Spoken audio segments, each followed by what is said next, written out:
نحمده ونصلي على رسوله الكريم أما بعد فأعوذ بالله من الشيطان الرجيم بسم الله الرحمن الرحيم إنما الصدقات للفقراء والمساكين والعاملين عليها والمؤلفة قلوبهم وفي الرقاب والغارمين وفي سبيل الله وابن السبيل فريضة من الله والله عليم حكيم وعن ابن عباس رضي الله تعالى عنه أن رسول الله صلى الله عليه وسلم بعث معاذ إلى اليمن فقال إنك تأتي قوما أهل الكتاب فادعوهم إلى شهادة أن لا إله إلا الله وأن محمد رسول الله فإنهم أطاعوا لذلك فاعلمهم إن الله قد فرض عليهم 5 صلوات في اليوم والليلة فإنهم أطاعوا لذلك فاعلمهم أن الله قد فرض عليهم صدقة تؤخذ من أغنيائهم فترد على فقرائهم فإنهم أطاعوا لذلك فإياك وكرائم أموالهم واتق دعوة المظلوم فإنه ليس بينها وبين الله حجاب متفق عليه أو كما قال عليه الصلاة والسلام يا رب صل وسلم دائما أبدا على حبيبك خير الخلق كلهم. آج کا میرا موضوع زکوٰۃ کے چند مسائل کو بیان کرنا. آج کا میرا موضوع یہ ہے زکوٰۃ کے چند مسائل کو آپ کے سامنے بیان کرنا. سب سے پہلی یہ بات بتاتا جاؤں کہ زکوٰۃ کی فرضیت سن 2 ہجری میں ہوئی ایک قول کے مطابق، اور دوسرا قول یہ ہے کہ زکوٰۃ کی فرضیت سن 3 ہجری میں ہوئی. اب زکوٰۃ کی تعریف کیا ہے؟ زکوٰۃ کی تعریف کیا ہے؟ زکوٰۃ کے احکامات کیا ہیں؟ زکوٰۃ کے مسائل کیا ہیں؟ یہ مسئلہ بتاتا جاؤں. زکوٰۃ کی فرضیت قرآن سے ثابت ہے، اور جو شخص زکوٰۃ کی فرضیت کا انکار کرے گا وہ کافر ہو جائے گا، اور جو زکوٰۃ دینے سے کترائے گا یعنی زکوٰۃ نہیں دے گا تو حکومت وقت کے ذمے اس کے خلاف قتال کرنا لازم ہو جاتا ہے. یہ مسئلہ لکھا ہے محیط سرخسی میں. اب رہا یہ مسئلہ زکوٰۃ کن چیزوں پہ واجب ہوتی ہے؟ سونا، چاندی، نقدی اور مال تجارت. سونا، چاندی، نقدی، مال تجارت.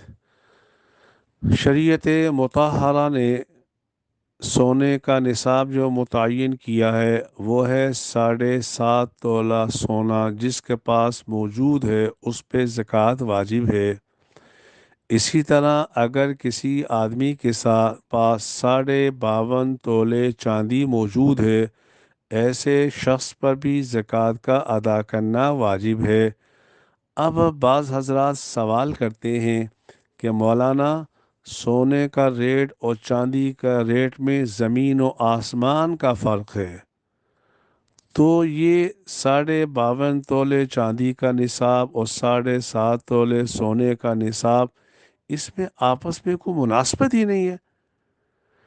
تو یہ بات بتاتا جاؤں، رسول اکرم صلی اللہ علیہ وسلم نے جس زمانے کے اندر یہ نصاب بیان فرمایا تھا اس وقت جو ویلیو 52.5 تولے چاندی کی تھی، 52.5 تولے چاندی کی مقدار 7.5 تولہ سونا آ جاتا تھا. اور ہم اسی کے مکلف ہیں جو رسول اکرم صلی اللہ علیہ وسلم نے ضابطہ بیان فرما دیا۔ اب اس میں اجتہاد کرنے کی قطعاً گنجائش نہیں ہے۔ جو ضابطہ محمد صلی اللہ علیہ وسلم نے بیان فرما دیا، اس کے اندر اس کے اندر اپنی رائے کا قیام کرنا، رد و بدل کرنا، یہ شرعاً جائز نہیں ہے۔ اب رہا یہ مسئلہ کہ زکوٰۃ کے لیے کسی مستحق کو مالک بنانا شرط ہے۔ اسی لیے فتاوی ہندیہ میں لکھا ہے فَهِيَ تَمْلِيكُ الْمَالِ مِنْ فَقِيرٍ مُسْلِمٍ غَيْرَ ہاشمی، کسی مسلمان مستحق کو کسی مال کا مالک بنا دینا، لیکن وہ بنو ہاشم میں سے نہ ہو۔ بنو ہاشم کو زکوٰۃ دینا جائز نہیں ہے۔ یہ بتاتا جاؤں بنو ہاشم سے کیا مراد ہے۔ علماء نے اور فقہاء نے اس کے لیے ایک ڈیٹیل بیان کی ہے کہ بنو ہاشم کون سے لوگ ہیں۔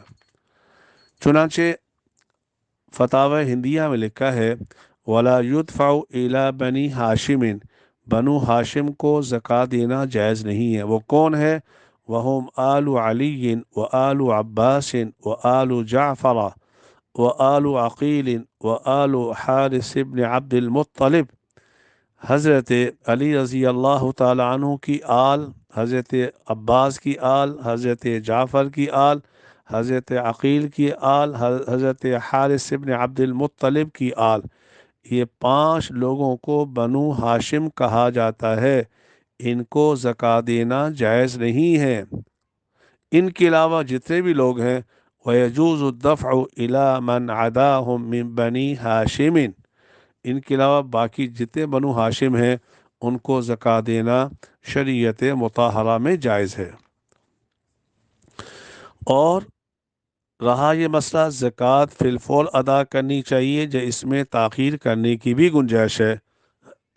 فتاوی ہندیہ میں لکھا ہے وَتَجِبُ عَلَى الْفَوْرِ عِنْدَ تَمَامِ الْحَوْلِ، جب سال پورا ہو جائے تو زکوٰۃ فی الوقت اس وقت ادا کرنا واجب ہے، یہاں تک کہ حتیٰ یأثم بتاخیرہ من غیر عذر، اگر بغیر عذر کے تاخیر کی تو اللہ کے ہاں گنہگار ہوگا۔ اگرچہ بعض حضرات کہتے ہیں تاخیر کی بھی گنجائش ہے، لیکن مفتیٰ بھی والاول اصح، پہلی جو رائے ہے کہ فی الفور ادا کرنا یہ لازم ہے، یہی مفتیٰ بھی قول ہے، یہی مفتیٰ بھی قول ہے۔ اب رہا یہ مسئلہ زکوٰۃ کن پہ واجب ہے۔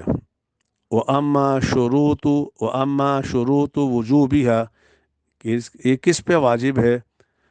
سب سے پہلے جس آدمی پہ زکوٰۃ واجب ہو اس کے لیے یہ شرط ہے کہ وہ آزاد ہو۔ معلوم ہوا غلام پہ زکوٰۃ واجب نہیں۔ اسی طرح مسلمان ہونا شرط ہے، کافر پہ زکوٰۃ واجب نہیں۔ اسی طرح عقل مند ہونا شرط ہے، بے وقوف پہ زکوٰۃ واجب نہیں۔ اسی طرح بالغ ہونا شرط ہے، نابالغ پہ نہیں۔ اسی طرح وہ مال نصاب کو پہنچا ہو، مال نصاب کو پہنچا ہو، وہ مال جو نصاب تک نہ پہنچا ہو اس پر زکوٰۃ ادا کرنا کوئی بھی واجب نہیں ہے۔ اور یہ جو میں نے آیت پڑھی ہے اللہ رب العالمین اس میں مصارف زکوٰۃ کو بیان فرمانا چاہتے ہیں۔ اب اکثر لوگ پوچھتے ہیں کہ مولانا زکوٰۃ جو ادا کی جاتی ہے اس کا فلسفہ کیا ہے۔ پہلی بات تو یہ ہے ہم اس کے فلسفے کے مکلف نہیں ہیں، حکم الہی ہے، بس اس کو بجا لانا ہے۔ فلسفہ دیکھا جائے تو وہ یہ ہے تاکہ کسی غریب کی مدد ہو سکے، کسی غریب کی مدد کرنا، یہ زکوٰۃ کا فلسفہ ہے، یہ زکوٰۃ کا فلسفہ ہے۔ اور اب یہ پوچھنا کہ زکوٰۃ کب واجب ہوتی ہے تو اس کے لیے میں نے بتا دیا کہ سال کے بعد واجب ہوگی۔ لیکن اس ضمن میں یہ مطلب بتاتا جاؤں، اگر ایک شخص صاحب نصاب چلا آ رہا ہے، سال ختم ہونے سے ایک دن پہلے اس کے پاس 5 لاکھ روپیہ آ گیا، ان 5 لاکھ پہ سال نہیں گزرا، تو اس پر بھی زکوٰۃ ادا کی جاوے گی۔ اس مال پہ سال کا گزرنا ضروری نہیں ہے۔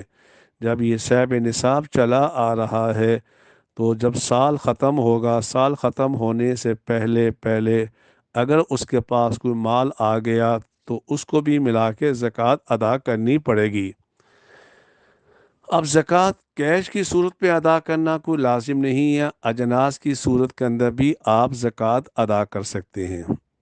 اور بعض حضرات یہ بھی پوچھتے ہیں کہ مولانا زکوٰۃ ایک شہر سے دوسرے شہر کی طرف منتقل کرنا کیسا ہے؟ مثلا ایک آدمی لاہور میں رہتا ہے، اس کے لیے اسلام آباد یا کراچی کسی کو زکوٰۃ دینا یہ کیسا ہے؟ تو فقہاء نے لکھا ہے کہ ایک زکوٰۃ کو ایک شہر سے دوسرے شہر کی طرف منتقل کرنا مکروہ ہے، بشرطے کہ اس شہر میں مستحق زکوٰۃ موجود ہوں۔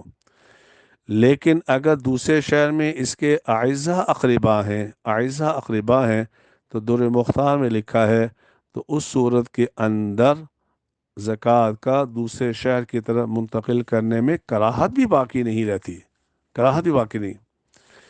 اور آیا زکوٰۃ کے پیسوں سے مدرسے کی تعمیر کرنا یا مسجد کی تعمیر کرنا یا کسی رفاعی ادارے کی تعمیر کرنا یا اس کی مشینیں لے کے آنا، آیا یہ جائز ہے یا نہیں؟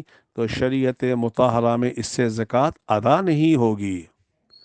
جیسا کہ فقہاء نے لکھا ہے، غالباً تنویر الابصار میں لکھا ہے لا یصرف مال الزکاة الى بناء نحو مسجد، کہ مسجد کے بنانے میں یا کسی اور کام کی تعمیر میں، مسجد ہو یا مدرسہ ہو یا اسپتال ہو، اس کے اندر اگر زکوٰۃ کا مال استعمال کیا جائے تو زکوٰۃ ادا نہیں ہوگی، کیونکہ زکوٰۃ کے لیے کسی مستحق کو مالک بنانا شرط ہے۔ اکثر لوگ زکوٰۃ کے پیسوں میں سے ہاسپٹلوں کو مشین لے کے دے دیتے ہیں، تو اس سے بھی زکوٰۃ ادا نہیں ہوگی۔ اسی طرح زکوٰۃ کی مد میں سے اگر کوئی آدمی ڈاکٹر کو یا ٹیچر کو یا استاد کو یا قاری صاحب کو زکوٰۃ کی مد میں سے تنخواہ دے دے تو اس سے بھی زکوٰۃ ادا نہیں ہوگی۔ وجہ اس کی یہ ہے کہ عوض کے اندر اور تنخواہ کے اندر زکوٰۃ کا ادا کرنا جائز نہیں ہے۔ یہ اس کے اندر اکثر مساجد کے اندر بھی، مدارس کے اندر بھی اور رفاعی اداروں کے اندر بھی کوتاہی برتی جاتی ہے۔ میرے دوستو، شریعت مطہرہ کے جو اصول ہیں اس کی پابندی کرنا شرعاً لازم ہے۔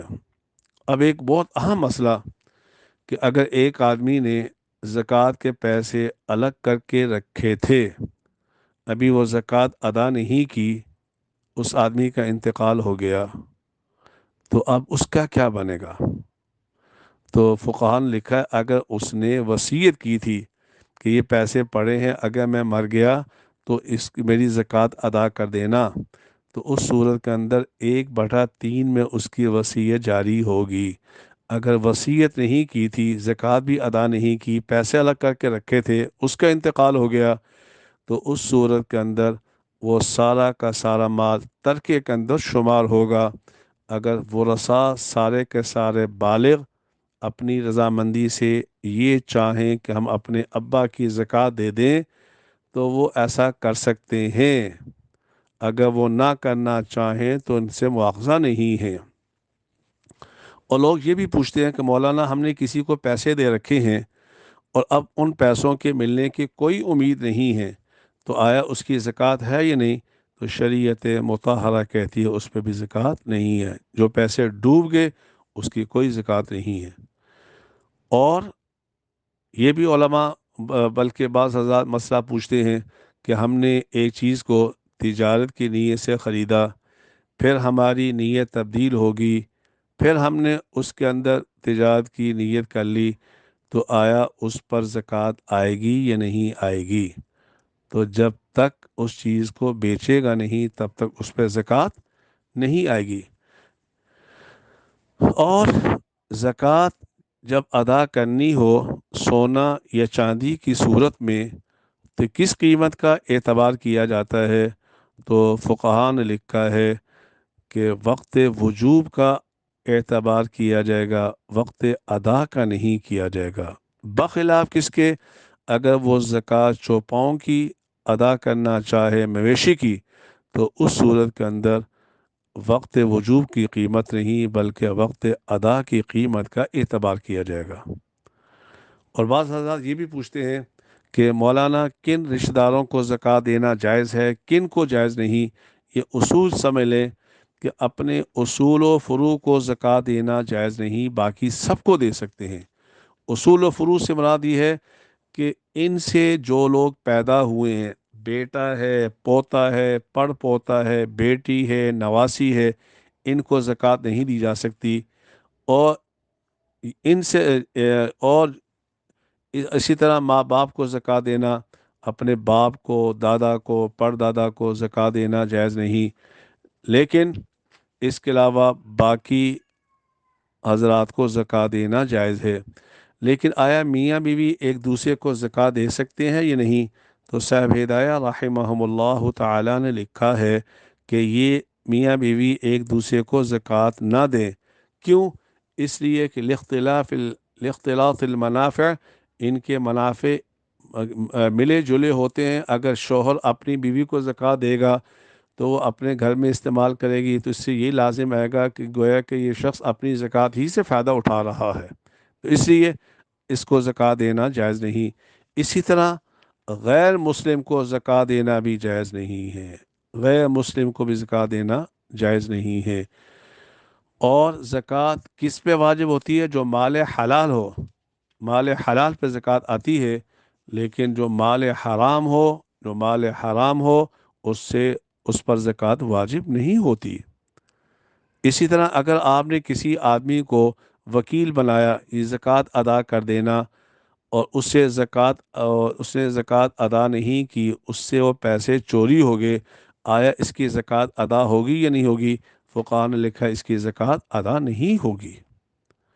اسی طرح ایک آدمی نے کسی آدمی کو وکیل بنایا، یہ زکوٰۃ کے پیسے ہیں، یہ مستحقین تک پہنچا دینا، تو وہ اگر اجناس خرید کے دینا چاہے، کپڑے خرید کے دینا چاہے، راشن خرید کے دینا چاہے، تو دے سکتا ہے یا نہیں؟ تو فقہاء نے اس صورت میں لکھا ہے کہ معطی کی اجازت ضروری ہے، اس کی اجازت لے لے۔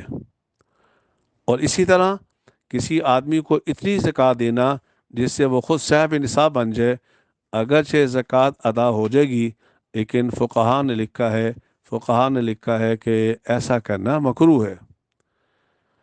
اور اگر کسی آدمی نے کسی کو زکوٰۃ دی اور زکوٰۃ دیتے ہوئے یہ جملہ کہہ دیا، جہاں چاہے جیسے چاہے اس کو استعمال کر لینا، جہاں چاہو جیسے چاہو استعمال کر لینا، اور یہ وکیل اگر خود مستحق زکوٰۃ ہے، تو آیا یہ زکوٰۃ کے پیسے رکھ سکتا ہے یا نہیں رکھ سکتا؟ فقہاء نے لکھا ہے کہ یہ رکھ سکتا ہے۔ اور آج کل لوگ مجھ سے پوچھتے ہیں، مولانا میرا بہت بڑا کاروبار ہے، اب اس کا حساب و کتاب لگانا بہت مشکل ہے، میرا بہت بڑا سٹور ہے، میں کیسے حساب لگاؤں ایک ہی چیز کا، تو کیسے زکوٰۃ ادا کروں؟ تو میں نے کہا حساب لگانا 2 منٹ کا کام ہے۔ وہ یہ ہے، اگر آپ یہ چلتا کاروبار بیچنا چاہیں تو آپ 2 منٹ کے اندر اس کی قیمت لگا سکیں گے، تو جو وہ قیمت لگائیں گے اس کا اعتبار کرتے ہوئے آپ زکوٰۃ ادا کر دینا۔ میرے دوستوں، بزرگوں، بھائیوں، آج کل زکوٰۃ کی ادائیگی میں ہم احتیاط سے کام نہیں لیتے، ہم ایسے اداروں کو بھی زکوٰۃ دے دیتے ہیں جن کو تملیک کا پتہ ہی نہیں ہے، تملیک کا پتہ ہی نہیں ہے۔ تملیک کا معنی یہ ہوتا ہے اپنی ملکیت سے کسی چیز کو نکال کر مستحق کی ملکیت میں من کل الوجوہ دے دینا، اس سے پوچھنا بھی نہ۔ ہمارے ہاں جیسے کہ اپنے ماتحتوں سے تملیغ کروائی جاتی ہے، اس کو 5 لاکھ روپے زکوٰۃ کے دیا، پھر اس کو کہا جی واپس کر دو، یہ سب ایک ڈرامے بازی ہے، یہ خدا کو دھوکہ دینا ہے۔ اور جس آیت کی میں نے تلاوت کی، اللہ رب العالمین نے اس میں 8 مصارف کا ذکر فرمایا۔ ان 8 مصارف کو فقیر کو زکوٰۃ دینا جائز ہے۔ فقیر کسے کہتے ہیں؟ جس کے پاس نصاب سے کم مال ہو۔ مسکین کو زکوٰۃ دینا جائز ہے۔ مسکین اس کو کہتے ہیں جس کے پاس کچھ بھی نہ ہو۔ اور اسی طرح عامل جو زکوٰۃ کی وصولی پر مسلمان حاکم کی طرف سے جو معمور ہوتا ہے اس کو بھی زکوٰۃ میں سے دینا جائز ہے۔ ومن ہر رقاب، گردن چھڑانے میں اگر ایک آدمی پھنسا ہوا ہے، چاہے غلامی کی صورت کے اندر ہے یا کسی قید کے اندر ہے، جیسے ہم سے لوگ پوچھتے ہیں کہ مولانا قیدی کو چھڑانے کے لیے زکوٰۃ دینا کیسے، اگر وہ مستحق ہے تو بالکل دے سکتے ہیں۔ اور اسی طرح ایک آدمی مقروض ہے، لیکن مولانا ادریس کاندوی نوال اللہ مرقدہ نے غالباً معرف القرآن میں لکھا ہے کہ جو قرضہ اس نے معصیت کے لیا ہے اس کو اس کو پیسے زکوٰۃ کے نہیں دینے چاہیے۔ اسی طرح اللہ کے راستے میں جو اعلاء کلمت اللہ کے لیے جو لوگ اپنے گھروں سے نکلے ہیں ان کو بھی زکوٰۃ کے پیسے دیے جا سکتے ہیں۔ ومینہا ابن السبیل، اسی طرح مسافر آدمی کو بھی زکوٰۃ دینا جائز ہے۔ اب لوگ پوچھتے ہیں کافر کو زکوٰۃ دینا کیسے ہے؟ تو میرے دوستوں، بزرگوں، بھائیوں، وہ کہتے ہیں قرآن میں کہاں لکھا ہے کہ کافر کو زکوٰۃ نہیں دی جا سکتی؟ تو قربان جائے رسول اکرم صلی اللہ علیہ وآلہ وسلم کی اس حدیث پر آپ نے فرمایا تؤخذ من اغنیائہم فترد علی فقرائہم، مسلمانوں کے امیروں سے زکوٰۃ لی جائے گی، ان کے فقراء پر زکوٰۃ دی جائے گی۔ اس سے معلوم ہوا غیر مسلم کو زکوٰۃ دینا جائز نہیں ہے، لیکن نفلی صدقہ دینا چاہے تو اس کو دیا جا سکتا ہے۔ اس کے برخلاف صدقۃ الفطر دینا، اسی طرح نظر کے پیسے دینا، کفارے کے پیسے کافروں کو دینا جائز ہے یا نہیں؟ تو قال ابو حنیفۃ و محمد رحمہم اللہ تعالی یجوز، یہ حضرات کہتے ہیں کہ کافر کو یہ پیسے دینے کی گنجائش ہے۔ اور اسی طرح میرے بھائیوں، زکوٰۃ میں سے کسی میت کو کفن دینے سے بھی زکوٰۃ ادا نہیں ہوگی۔ ایسے ہی اگر ہم نے دسترخوان لگایا زکوٰۃ کے پیسوں میں سے، یہ بڑا دقیق مسئلہ بیان کر رہا ہوں، زکوٰۃ کے پیسوں میں سے ہم نے دسترخوان لگایا، جو آدمی آئے کھا کے چلا جائے، اس سے بھی زکوٰۃ ادا نہیں ہوگی، کیونکہ زکوٰۃ کے لیے تملیک شرط ہے، یہاں تملیک نہیں پائی گئی۔ اب لوگ پوچھتے ہیں مولانا پھر ہم کیسے زکوٰۃ ادا کریں؟ تو اس کو پیکٹ بنا کے کھانے کے دے دیں تاکہ اس کی ملکیت پائی جائے۔ یہ چند مسائل تھے زکوٰۃ کے متعلق۔ اللہ مجھے بھی آپ کو بھی ان باتوں پہ عمل کرنے کی توفیق عطا فرمائے۔ وآخر دعوانا الحمد للہ رب العالمین، الحمد للہ رب العالمین، الحمد للہ رب العالمین۔